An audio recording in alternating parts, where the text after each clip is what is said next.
Hello, Larrys. Again, I am coming to you, your Honorable Sensei, and across from me, the vicious scumbag.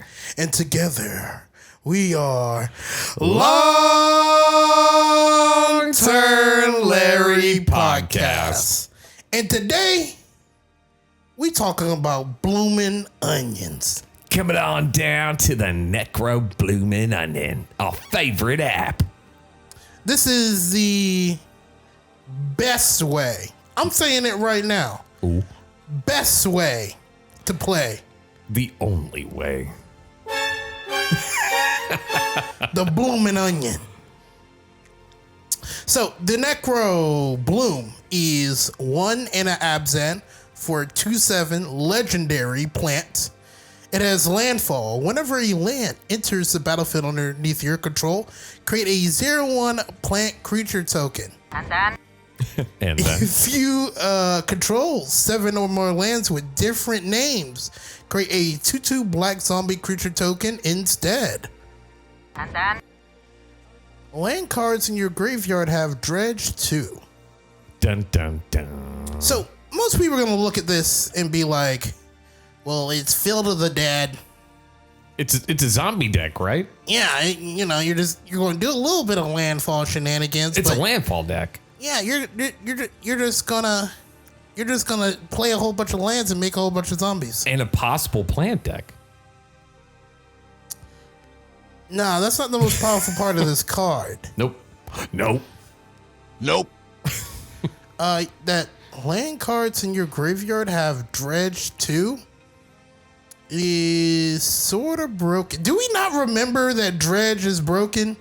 I don't think they remember the stinkweed imp like some of us do. For the Larrys at home that don't know, what is dredge?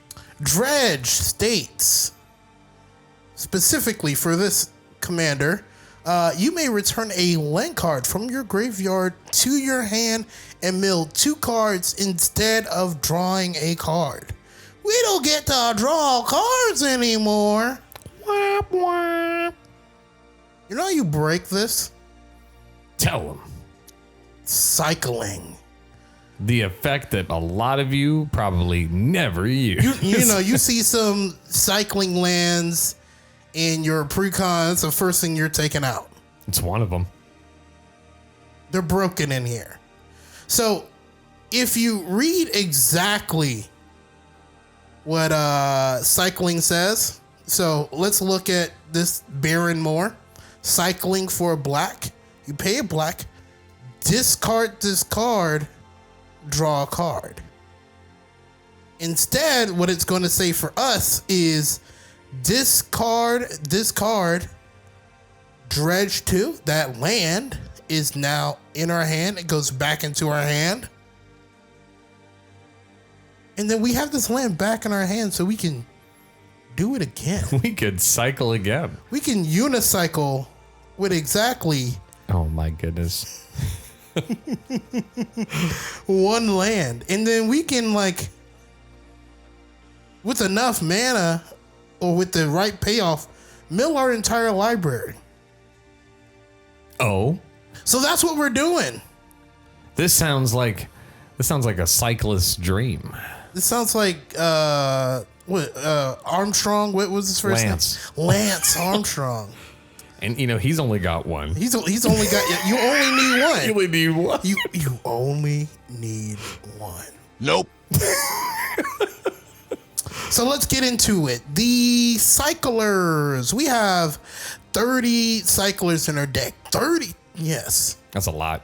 It's a lot. It's a bulk of the deck, to say the least. 30% of our deck are cards that other decks avoid. Yes. Cheap deck abound.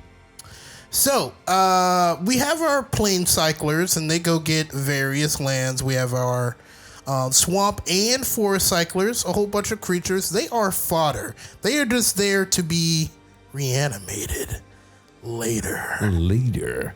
But they also still mana fix and continue the cycling trend. You are never going to be mana fucked in this deck. Ever. ever. You will always be able to hit your land drops sort of painfully. Yeah, it's gonna hurt you. I'm like, man, I call these cyclists. I don't want to put it down. I just gotta cycle it. The best cyclers in the deck. Of course, we had to play Archfiend of Ifnir. You can cycle it for 2, but most of the time you want to, if you can, play this 3 colorless black for a demon. That's a 5/4. Whenever you cycle or discard another card, put a -1/-1 counter on each creature your opponents control. That's a budget tox roll. Yeah, and if you do it enough, like your opponents will just never have a board state. Yeah, you can keep a clear board here. Speaking of one that you don't want to play, that you do want to cycle, we have Gem Palm Polluter. He is a 5 colorless and a black for a 4/3 zombie, but we're probably never going to play him for that cost. Instead, we're going to cycle him for black, discarding this card from your hand and drawing a card. The reason behind it, when you cycle Gem Palm Polluter, you may have target player lose 1 life for each zombie in play. Zombies? In play, not just yours. Thanks for playing the zombie deck. I'm so glad you played Gisa. Now die. You will die at the hands of your own zombies. Your own. It was always your own people. It was always your own Anakin. The next probably the best cycler, second best cycler in the entire deck is Scattered Groves. On the surface, you're like, wait, what? Right? And so Forest Plain comes in tap. Like, why do I want this?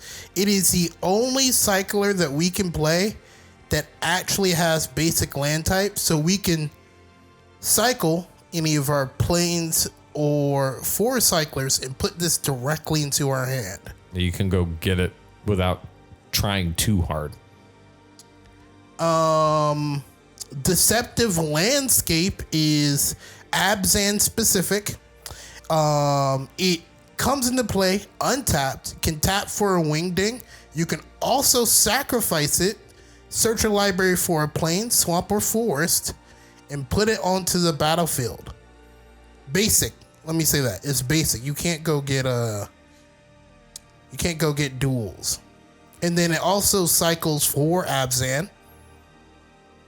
The Abzan cycling's a tad expensive, but the beauty of a land that can then die to go get lands and is a cycling land it does on like top everything of it. we wanted to do. Yeah, it's a good coverall. This is and it's a common 49 cents. And then I mentioned Baron more because we want to do it more. We'll get into why this one is the best one in the deck. But let's talk a little bit about ramp, because we are going to ramp. We are sort of landfall.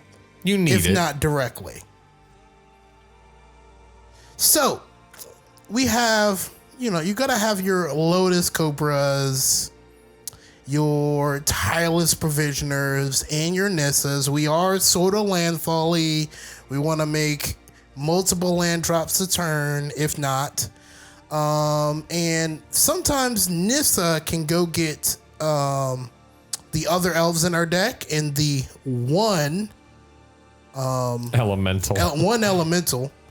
Springbloom Druid is sort of like Harrow. We have Harrow, we have Rolling Regrowth, and we also have Intis Restoration. We want to be hitting multiple land drops in one turn. This helps us do that. And sometimes if you do have to play a cycling land to hit your land for turn, you can put them back into the graveyard so you can use them later. A unspoken hero, Migration Path. 3 colors and a green for a sorcery to go get 2 basics and put them in a battlefield tapped, but it's also a cycler. Oh man, why wouldn't you just play the other one? It cycles. Exactly. It's just adding to it here. And then Dryad of the Elysian Grove. The nymph that lets you play extra lands and then everything mana fixes. And then also, too, the things that don't tap for color now do. So, you just perfectly mana fix for the rest of the game. And then we have Nature's Lore and 3 visits. the cards you're expecting to see here. Yeah, these are just two really good. They go get forests, land type specific. You want to speak about some of these reanimators? Oh man, I'd love to. So, we're going to be dredging ourselves. So remember, the key component of this deck is that we are discarding a lot, and we're also dredging, which is self-mill. So what's going to happen is sometimes when you're doing, this self-milling, you're going to mill things that you need to get back. And don't be wrong, it's also, no spoiler here, part of how this deck wins. So a very easy and must include here to look at is going to be World Shaper. We're putting all these lands into the graveyard. We need ways to get those back. So we have 3 colors and a green for a Merfolk Shaman. Go mono green, boy.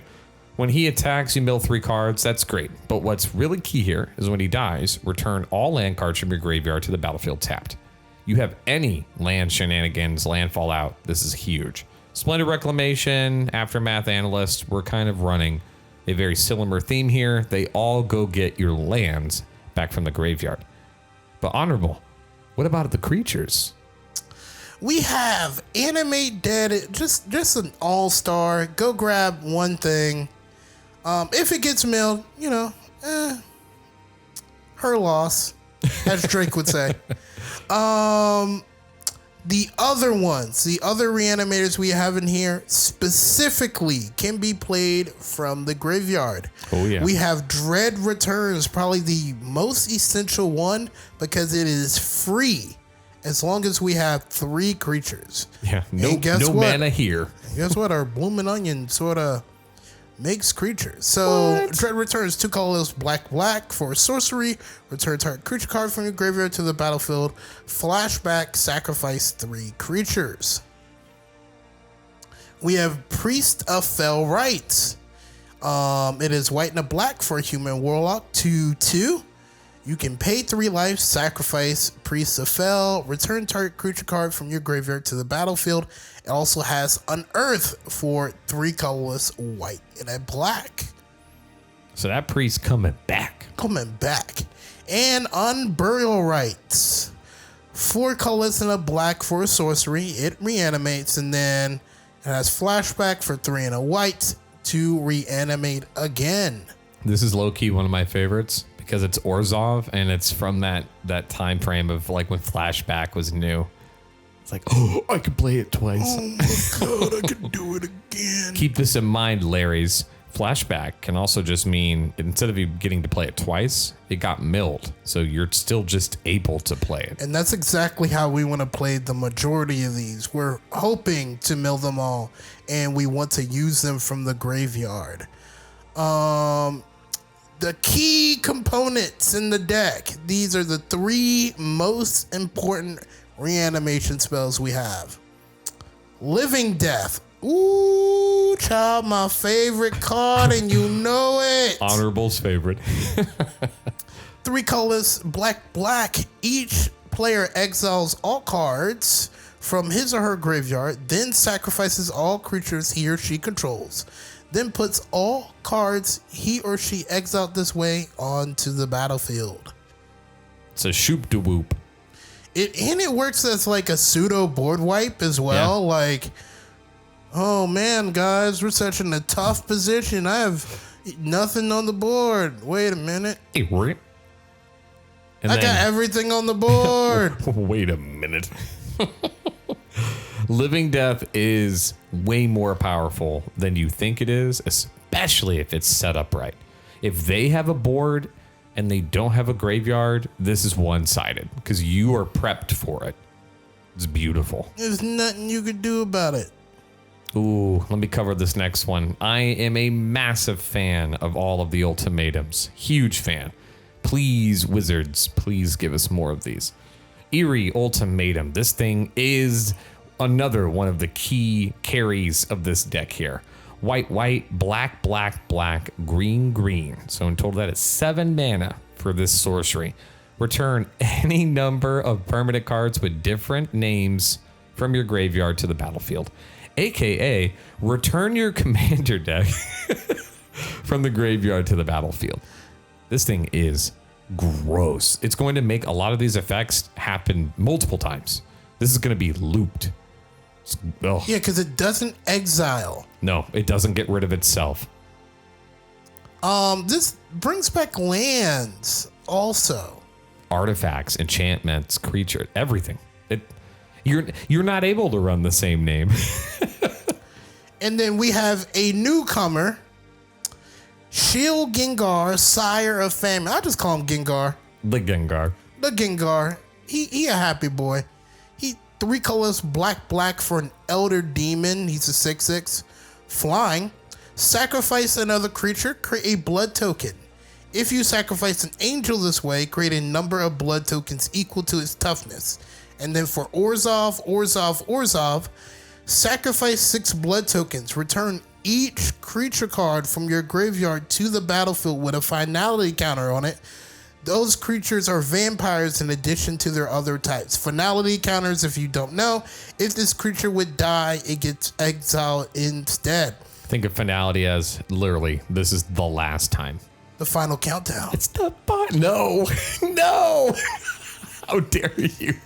It's clearly not the last one. So essentially what Silumgar says is like, if you have 6 creatures, bring back your entire graveyard. Yeah, living death. Because, we only have like 1 angel in the entire deck. What I you do? care. I don't care about these angels. Trying to bring back the demons. Demons. Yeah, because this is... Oh, man, we're going to get to it, but just remember... Any of these reanimators are going to be coming back. So a lot of these cards that we're getting rid of, we're going to be replaying, and then we get them back, and then we get to play them again, and then we can replay them. And this thing is really cool. It is really cool. You're recycling a lot of cards. Recycling. So many things. I think we should introduce the Longturnlarry.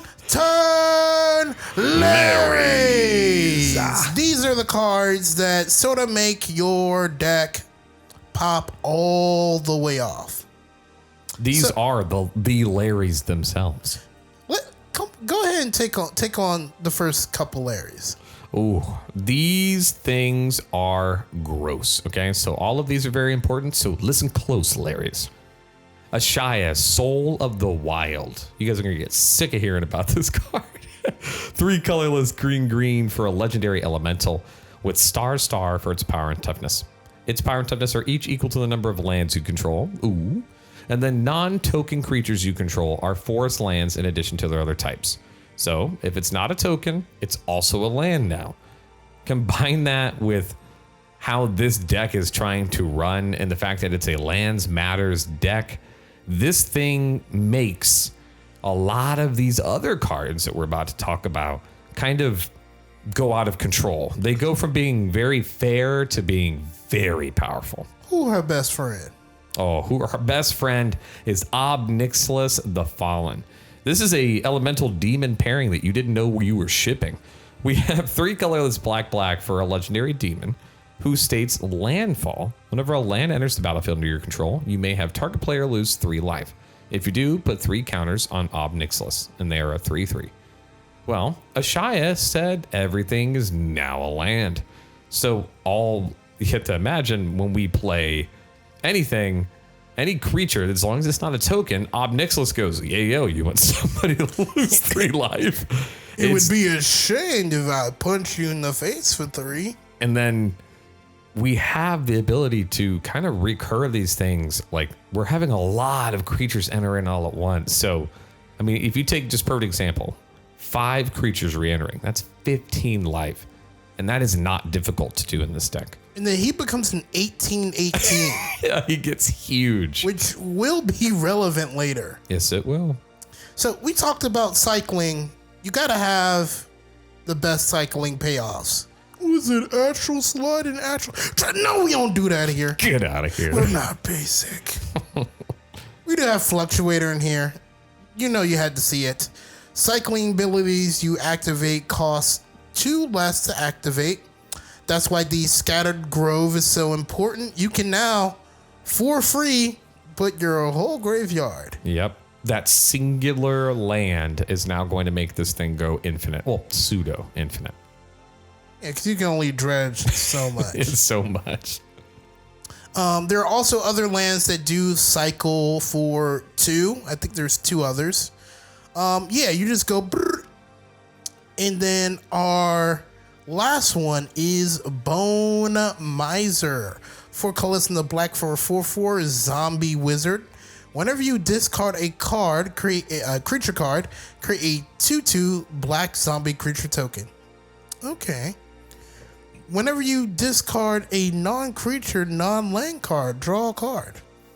It's okay. Whenever you discard a land, add black. Busted. Wait a minute. Aren't we discarding a bunch of lands? Doesn't that make that Scatter Grove free to cycle? Wait. Did we just make infinite black mana? No, that's a Scatter Grove. With Baron Moore, it only costs a black to cycle. Oh, yeah. We just made almost infinite mana. And Fluctuator with Bone Miser out is still infinite black. Well, pseudo infinite black as well. Because Scattered's free and you're always discarding it. Beautiful cards. Beautiful cards. Beautiful cards. Protect the Larrys. Remember, these are important. Protect them. Oh, the Baroness's favorite frog. It's so good.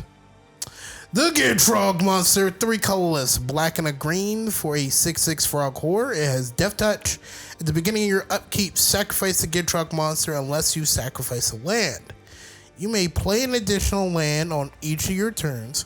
Ooh, whenever 1 or more lands are put into your graveyard from anywhere, draw a card. I now understand what you were getting at by reading him out loud. And don't forget, he's a good frog. This thing can kill you. No, not your opponents. This thing will kill you if you are not careful. Essentially, the way this pattern goes is you cycle a land, right? You have essentially 2 triggers. You have the Gitrog trigger and then the land cycling trigger. So you get to dredge 2, put that same land back in your hand. And then you can either decide to draw a card from the Gitrog or dredge again. Wait, if any of those cards that we dredged for lands, oh no, the Gitrog is going to trigger again. The Gitrog is not appeased. The Gitrog is lands. Also not a May. Yeah, it just says draw a card. So the issue is like if you get too many cards into your hand and you try to like go to your end step. You have a lot of lands. Let's say you have 14 lands in your hand.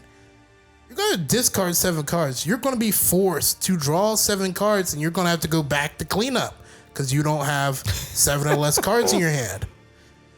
And then Gitrog is like, wait a minute. Did you just discard a land? You need to draw a card. Most of the time when we're doing our loops here, you sort of want, after you let Gitrog do the thing he's going to do, probably want to kill him. Kill the frog. Allow him to do his job and then peacefully. Then fire him like an Amazon employee. Listen. It wasn't about production, okay? You were great. You were great. You worked extremely hard, but it's not Christmas anymore. And the seasonal time's over. We're done cycling. You have a nice day, Gitrog. You have a nice day. Now, 6. Ooh, Drake's favorite tree folk. 2 colorless and a green for 6. It says reach. It's a 2/4. It says whenever it attacks, mill 3 cards. Sad it didn't say 6. You may put a land card from among them into your hand. That's all fine and dandy. This is cool. It's the second effect. As long as it's your turn. Non-land permanent cards in your graveyard have Retrace. Vicious Scumbag, what is Retrace? Retrace says you may cast permanent spells from your graveyard by discarding a land in addition to paying the other cost. Oh, you mean like what this whole deck does? So you mean just do what I've been doing? Keep it up, sport. Yeah. Are you winning, son? Drowning in lands. That's right. The Necrobloom, mind you, while we're doing all this, is out. So every time a land is entering, it's like, hey, get you a zombie. Get you a zombie. As if we needed it. This thing is so cool. So let's sort of put everything together, right? So we're gonna talk about the cards that sort of make everything come to the full. You're like, man, there's no way that you could just like consistently be able to do this, right? Oh yes, there is. So there's 5 cards that we sort of want to talk about. The first one specifically pairs with the frog. Scourge Familiar. He's 4 colors and a black for Phyrexian Imp. He's a 3/2. He's very ugly. Very ugly. And he says, discard a card, make a black. Now, I'm like, well, we're already cycling.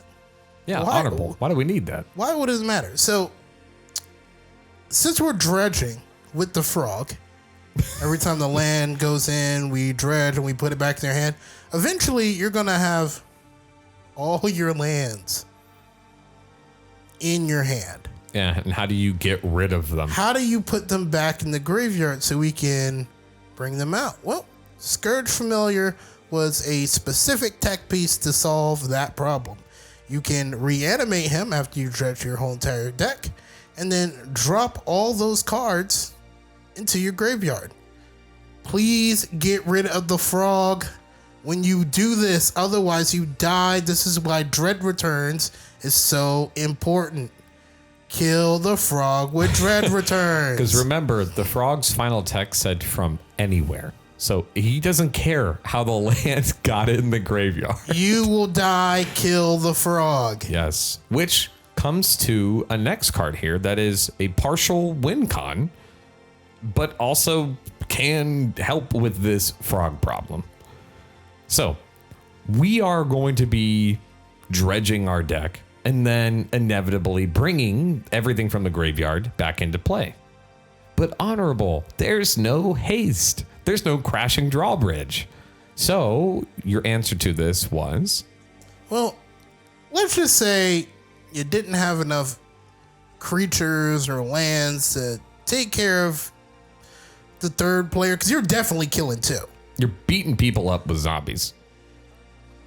So what if like we pop off and we don't kill all 3 players? Well, we do have the Altar of Dementia. The altar, what? So sacrifice a creature, target player mills cards equal to the sacrificed creature's power. So this card allows us, when we bring everything back, we can just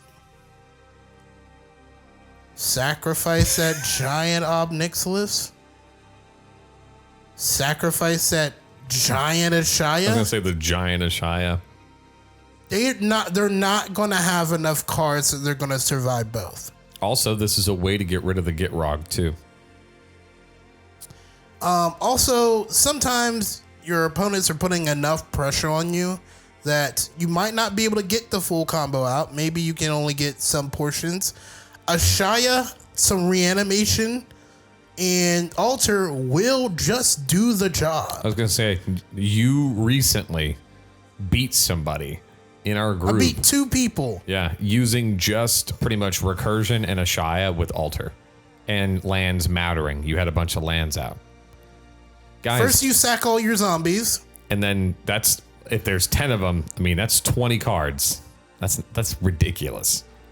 I think Ashaya was like a 33. It's like a 30 something. 33, and I reanimated her 6 times over 2 turns. No one can survive that. Yeah. And this is activated ability, so you gotta have artifact hate. No. So these 2 cards Oh, the glue. are the glue that put everything together. I will show you how everything works. Eternal Witness. Eternal And Timeless Witness. We're playing both of them. We need both of these. She ain't got no watch. Time means nothing. She ain't got no rolly. So, essentially what you're going to do to set this whole thing up after you dredged your entire library, most of the time you're going to have this dread returns in your graveyard. You're going to sacrifice, if you have Gitrog, please kill the frog.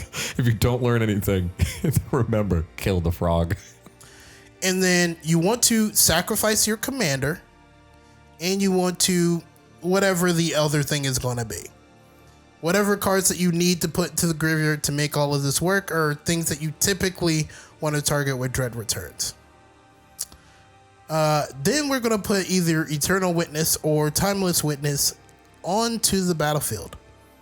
That is either going to bring back our Shlingar, our Living Death, or Eerie Ultimatum, depending on what mana that you have available. Typically, through most of our lines, Living Death is going to be the one you're going to use first. Mm-hmm. Eerie Ultimatum is definitely the last if you're going to.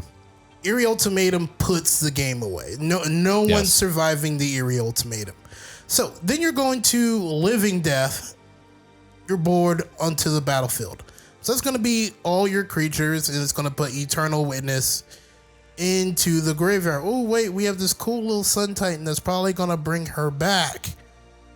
And put that Eerie Ultimatum into our hand. Yeah, I love the fact that this thing, once it does begin, it very neatly picks up behind itself because it used those pieces to go off. It picks them back up. I love that it does that. Remember that Lotus Cobra, that Nissa, and that Tireless Provisioner? He's so comboed tireless. with our Ashaya and our Obnixilis will make a lot of mana depending on how many creatures we have in the graveyard. So usually we're making probably like 60 some odd mana with this. Plus, and the Necrobloom is seeing all of these. That's why you sacrifice the Necrobloom, so you're making tons and tons of zombies. Keep that in mind when you are sacking it. You are letting it hit the graveyard. Keep that in mind. Otherwise, it won't be seen by the Dread Return. That's why you sack it to your Dread Returns. Yeah, it's part of it. Obnixilis typically kills 2 people. You can without trying. You can sap Ob and a Triad to kill the last person, just in case you're in a big pod. We got you covered. You have all that mana in your mana pool. What can you do? You could crack either your where's she at? Aftermath Analyst, bring all your lands back, or you could cast your Eerie Ultimatum, putting all your artifacts, enchantments, and your differently named lands onto the battlefield. This should absolutely kill everybody else. So we have gone over how this beautiful underworld appetizer, the Necrobloom, how the Bloomin' Onion, how it functions. We've gone over cycling. What about these beautiful lands? So there are a couple of important lands that we want. Field of the Dead doubles up our beatdown strategy if we do need to go beatdown. Coupled with our beatdown strategy, we do have the singular, where is it at? Gavany Township.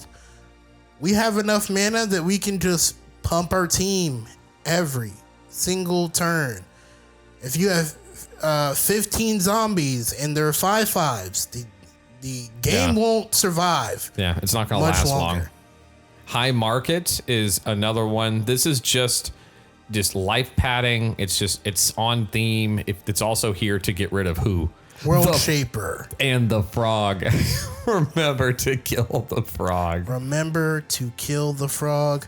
We also have Phyrexian Tower for that same plan. We have a special include. Shifting Woodlands is a new one. New land. Whenever it enters the battlefield, enters tapped unless you have a force. It taps for green. That's all fine and dandy. And then Delirium, 2 colors, green. Shifting Woodland becomes a copy of target permanent card in your graveyard. Activate only if you have 4 or more card types among cards in your graveyard. Honorable, can I guess what we would turn this into? Probably that demon that doesn't like angels. You know what else you could do? You could make it an eternal witness. Eternal witness doesn't work. You need the ETB. Oh, it doesn't count the ETB. You're correct. It doesn't. You're correct. You could turn it into your Scourge familiar. You could turn it into a Lotus Cobra. Ooh, some tech that you can do. You could turn it into your Aftermath Analyst and then sack it. And then bring all your lands back. Oh, wait. Yeah, you could also make it a World Shaper. There's so much this could do. Shifting Woodland is a green Cursed Mirror. For your graveyard. For your graveyard. We are also playing all the, what are they called? Fetches. We're playing all the fetches that are in our color because we're not degenerates. And, of course, we need land ETBs, and those are technically always 2. Because they enter, and then you tap them, and then you go get one, then it enters, and now you have 2 ETBs. So fetch lands are beautiful. And then we're replaying lands. Shout out to the previous deck tech. Recycling fetch lands is busted. In Daughter Triumph, of course, we're going to play our Triumph. We have our Command Beacon, just in case our commander is dealt with. Yeah, that's pretty much the package. Of course, you're running your all 3 of your separate snowlands because they're all different types. They're different from your regular. Yeah, tech, if you don't know, for Field of the Dead and the Necrobloom and Onion, a snow forest is a different name than a regular forest. So in theory, it would count as 2 new triggers. So that's a cheap, easy way to get more zombies. And if you do feel like being annoying like me, you're going to pack in those surveillance just to get that little bit of min-max. Give it to me. So, Honorable, we haven't covered removal. So, Speak I don't to know the how Larrys. many people assigned to this. We don't play removal. This is essentially a giant combo deck. We can win without interacting, but sometimes your opponents pop off a little bit too fast for you. Yeah. So, of course, we do have to run some removal. We have Rite of Oblivion, can be used twice, can be played from the graveyard. And that is the key thing that most of our removal either benefits specifically us or can be played from the graveyard. In conjunction with this, a very good board wipe, if you guys aren't already running this. Oldie but a goodie. Divine Reckoning. 2 colorless white for a sorcery. Each player chooses a creature they control, destroy the rest. Of course, we're picking the Bloom and Onion in this example. And then it has flashback, as if that wasn't already a beautiful board wipe. You can play it from the graveyard. And then Archfiend of Sorrows. I love this thing. This is such a... What is that card? Why is this in the deck, you might ask? This is your, what is it called? Massacre Worm at Home? We got Massacre Worm at home, Honorable. We don't need... Archfiend of Sorrows, 5 colorless black for a 4/5 flying demon that says when it enters the battlefield, creatures your opponents control get -2/-2. It has Unearth. So again, this is like Divine Reckoning. This is a board wipe from the grave. We do play 2 of the cyclers that do count as removal. Cast out is instant speed, exile target non-land permanent. It cycles for white, so it's like really efficient to cycle. Yeah. And like, yeah, we're like, I don't like what you're doing. Get rid of that thing. Get rid of it. Angel of Ruin, most of the time is being cycled, but when reanimated, can just take out 2 artifacts or enchantments. And it's just a giant flyer. If we do need to defend ourselves against flyers, it is there. Yeah, this deck is still a lands matter at its core. So you're always going to have mana. So don't mind these higher mana costs. Yeah, you can just cast this bug. Yeah, you really can. We have start and finish. Start says create 2 warrior tokens with vigilance. 2 colors and a white. It's speed, make some blockers. It's a combat trick. Or more of a defensive trick. Finish has Aftermath. You can only cast this from the graveyard. Ooh, look at that. That's additional costs to cast Finish. Sacrifice creature, destroy target creature. And look at that. We got zombies, we got plants. Boom. Boom. Boom. Then we have Dusk and Dawn. This is also a one-sided board wipe. On the very side of Dusk, 2 colorless white for a sorcery. Destroy all creatures with power 3 or greater. This is not going to affect the Bloomin' Onion. And then you have Dawn, which is return all creature cards with power 2 or less from your graveyard to your hand. So, again, this is still going to help us get back Eternal Witness. I don't think it pulls back Eternal Witness. No, it does. Yeah. It's a 2/1. It brings back our Ewit, our Timeless Witness, our Lotus Cobras. Yeah. Our Dryad of the Elysian Grove. Dawn is very powerful. Yeah, it does pull back like a good amount of stuff that we can just, prepare our board for next turn. Yeah. Using it those. It brings back a Shia. Because it's a 0/0 at first until it gets played. Yeah, it doesn't. I like the ones that care about power sometimes because they can do some jank. I love the redundancy. When you design decks, Larry's, listen, it's always about making to where it'll do the thing every time. You're trying to make that the thing. This deck definitely always gets to that finish line of, I'm bringing the deck back. Here comes a horde of zombies. And we do fold to graveyard hate, very specific. Like somebody plays their rest in peace, it's probably rest in peace for us. But we still do make a lot of zombies. I don't think it's TKO. I think it hurts. But you're still a Lance Matter deck if you can't do the shenanigans. So you still got power there. So you're just not gonna be cycling anymore. Until that thing gets removed. Because there's gonna be somebody until we kill that player. Guess who gets my zombies? Oh man. Quit hitting me, please. Please. Boom. Oh, help me. I'm serious, man. This way you play the Bloomin' Onion is a 1 of 1. If anybody else has a Bloomin' Onion, you will never see it play like this. We do share a couple of pieces, of course, but this one is. Please put that Necrobloom away.